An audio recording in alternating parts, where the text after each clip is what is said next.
محبت میں جب کوئی بے خود ہوتا ہے تو جب تن من دن لٹتا ہے، جب طواف کرتا ہے، جب ہر شے ہوش و خیال لٹتے ہیں، تو انسان کی فطرت ہے کئی بار بے بس ہو کر اس سرور محبت میں آدمی رقص بھی کرنے لگتا ہے۔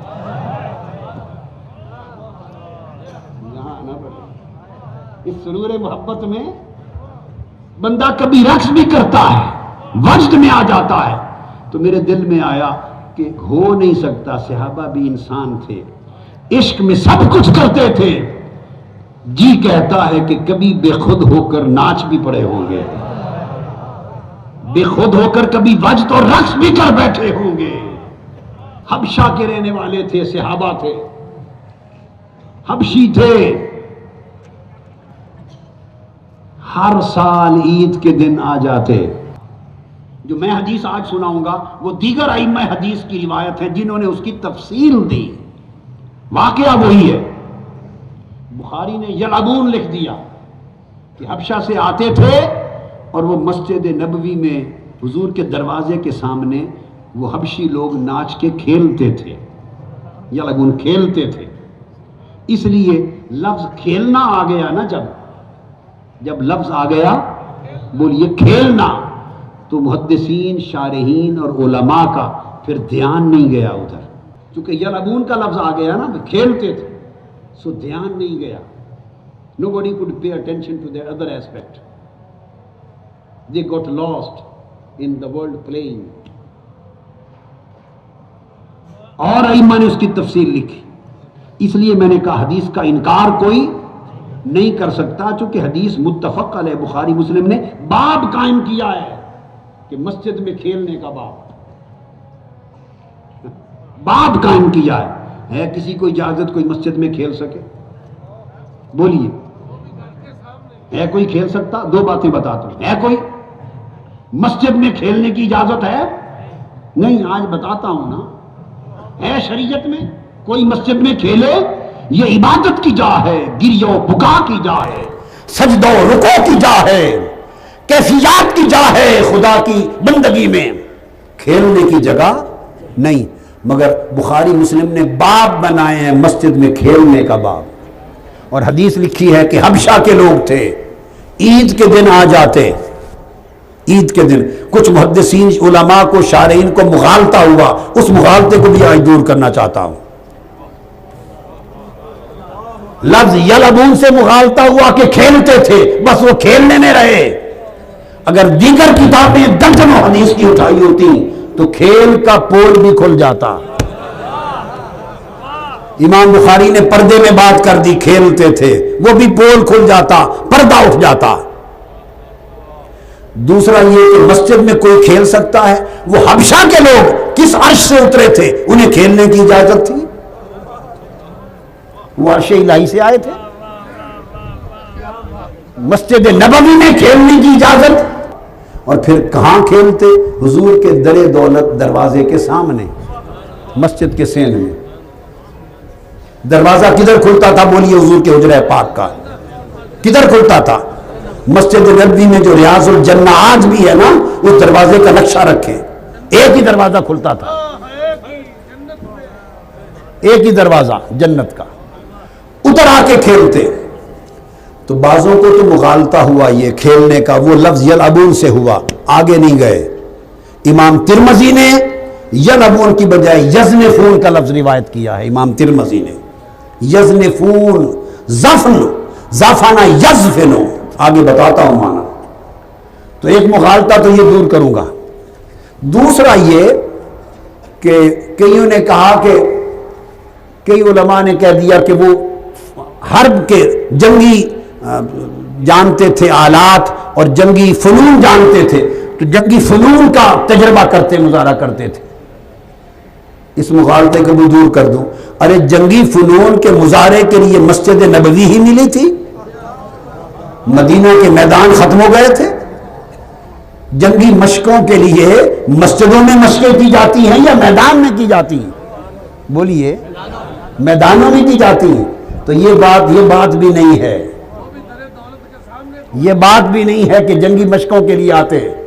اور یہ بھی نہیں کہ کھیلتے تھے، یہ ملعب نہیں، میدان کھیل کا نہیں ہے، اور یہ بھی بات نہیں، اور وہ کہ آقا کے در اقدس کے سامنے جائے ادب ہے، ادب کا ہیست زیر آسماں از عرش نازک تر، نفس گم کردبی آید جنید و با یزید جا، جہاں سانس کوئی نہیں لے سکتا حضور کے دروازے کے سامنے کوئی کھیلے؟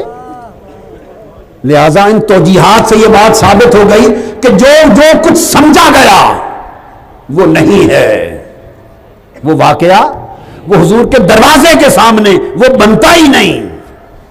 اب حدیث کیا ہے؟ حضرت عائشہ صدیقہ رضی اللہ تعالیٰ عنہ روایت کرتی ہیں، اور جو حدیث ہے یہ مسند امام احمد بن حنبل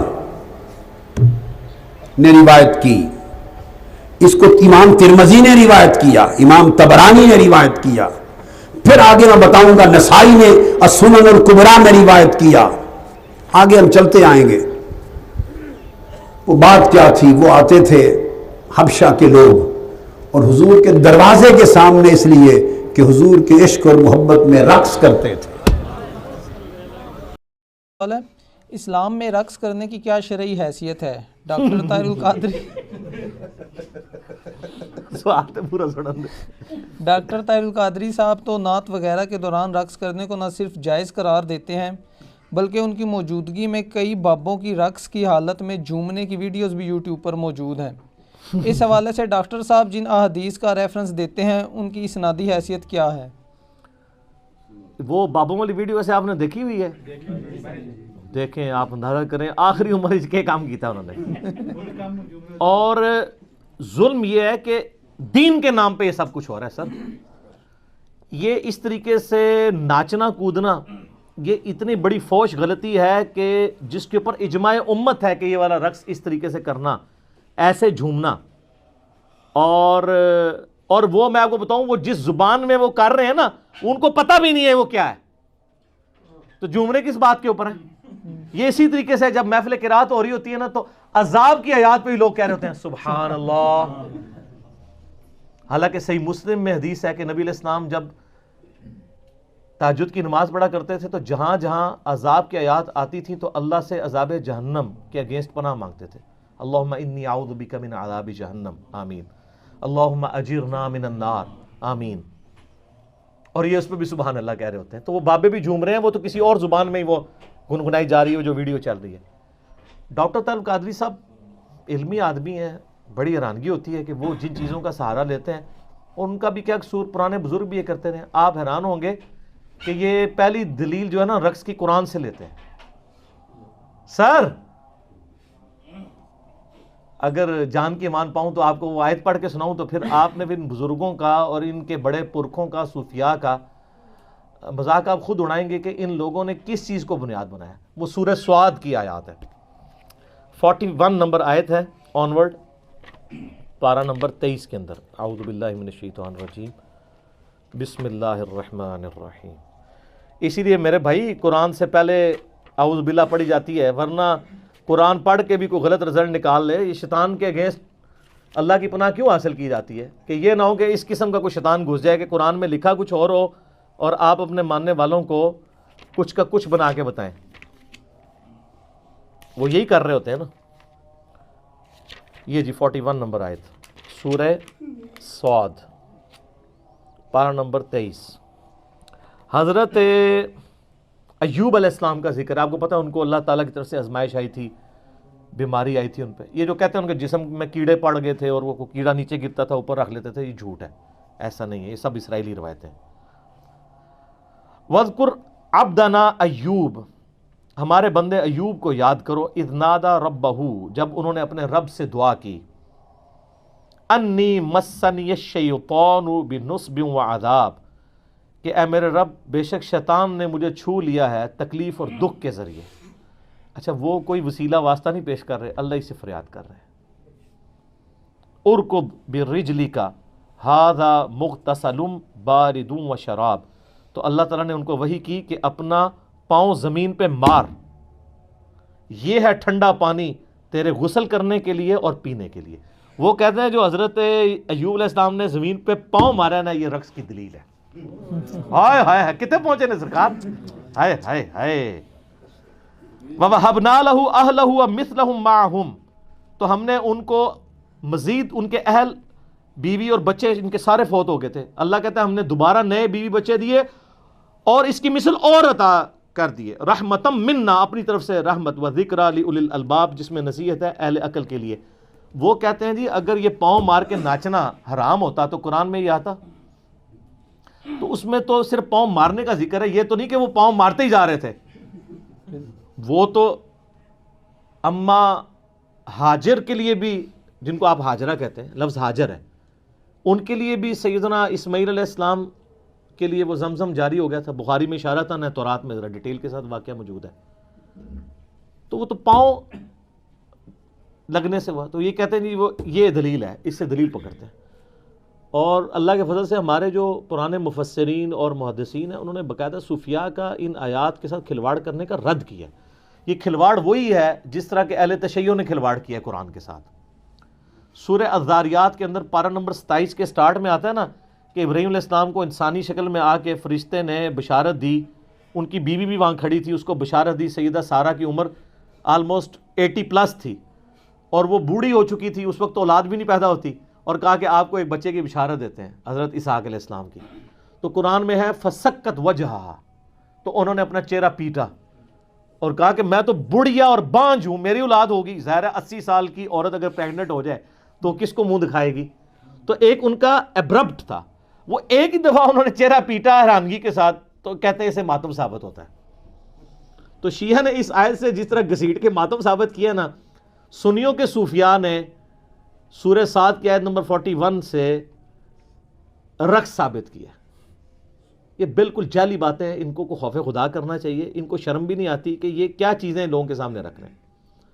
اور بڈھے ویلے 60 سال کے بابے وہ جس طرح جھوم رہے ہوتے ہیں، خدا نہ خواستہ کسی کو چکر آ جائے اور اوپر سے آ کے نیچے گر جائے اور شہادت کے مرتبے میں فائز ہو جائے، پچھلے اس کو روتے ہی رہے، تو یہ تھوڑا دیکھنا چاہیے۔